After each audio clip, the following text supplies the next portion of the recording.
Дорогие товарищи, дорогие земляки-якутяне, уходящий 2023 год становится частью истории. Это был год военных тревог и ожиданий, одним из самых сложных в нашей истории. Почти 2 года прошло с начала специальной военной операции, которая в главном изменила нашу жизнь и заставила каждого ответить на вопрос: как нам жить дальше? Что значит для нас Родина? И снова, как и в канун 1917 года, наша страна стоит на развилке.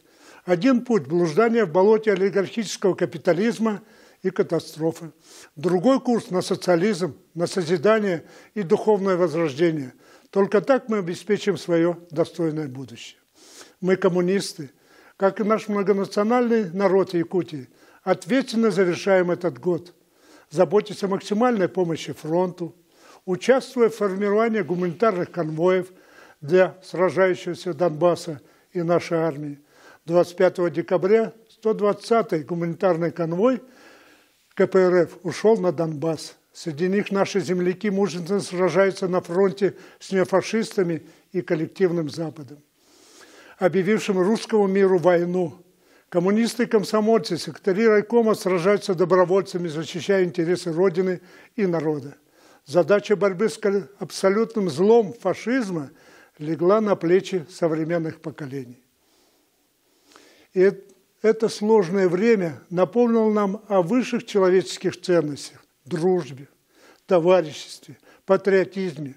Победа наших отцов и дедов, красный флаг над Рейхстагом в мае 45-го взывает к сердцам новых поколений. Победа наших солдат, защищающих народ и Родину, сегодня вселяет веру в достойное будущее нашей страны. И сейчас, в этой крайне тревожной ситуации, нам остро необходимо единство и сплоченность в борьбе с неонацизмом, реакцией и милитаризмом. Мы заявляем: не дадим взорвать мир. КПРФ честно выполняет свой долг перед народом России. Мы многое сделали, чтобы защитить национальную память и право граждан гордиться героями советской эпохи. И мы продолжим эту работу, отмечая столетие со дня памяти Владимира Ильича Ленина. Объявлен ленинский прием в КПРФ всех сил, нацелен на борьбу за социализм. Мы живем вместе продолжить дело Ленина, Сталина, идти к социализму, возрождать свою любимую страну.